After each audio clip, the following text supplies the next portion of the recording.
যা ঘটে ভালোর জন্যই ঘটে।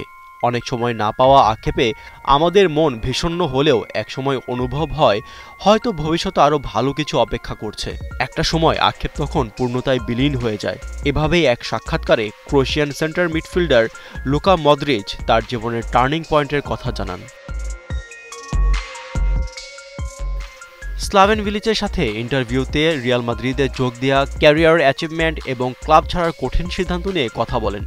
রিয়ালের হয়ে ক্যারিয়ারের প্রাইম টাইম কাটানো দ্য ম্যাস্ট্রোর সাক্ষাৎকার রিয়াল ফ্যানদের অতীতের সেই সোনালি দিনগুলোর কথা মনে করিয়ে দিয়েছে।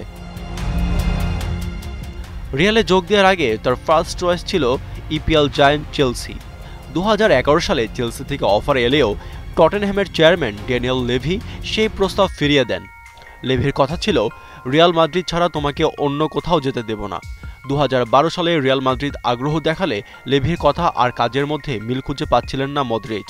আলোচনার দীর্ঘ প্রক্রিয়া, অনিশ্চয়তা এবং মানসিক চাপে তাকে এমন অবস্থায় নিয়ে গিয়েছিল যে তিনি খেলা বন্ধ রাখারও কথা ভাবছিলেন। শেষ পর্যন্ত প্রায় 42 মিলিয়ন ইউরোর বিনিময়ে রিয়ালে তার যাত্রা শুরু হয়। সেই থেকে শুরু মাদ্রিদের জার্সিতে দীর্ঘ 13 বছর, এক দশকের বেশি সময় লস ব্লাঙ্কোদের হয়ে জিতেছেন 5টি চ্যাম্পিয়ন্স লিগ, ব্যালন ডিওর সহ অসংখ্য শিরোপা। ক্যারিয়ারের ফুলস্টপও রিয়ালের জার্সিতে চেয়েছিলেন মদ্রিচ। এটা শুধু ভক্তদের ইচ্ছা নয়, আমারও ইচ্ছা ছিল মাদ্রিদেই অবসর নেওয়া, কিন্তু সব পরিকল্পনা বাস্তবে রূপ নেয় না। ক্লাব ছাড়ার সময়টার কথা মনে পড়লেই মন ভারী হয়ে যায়। ক্যারিয়ারে অর্জনের সাথে সাথে শুনতে হয়েছে অনেক নেতিবাচক মন্তব্য। ছোটখাটো সমালোচনা সব সময় শুনেছি, কিন্তু কখনো নিজেকে কম ভাবিনি।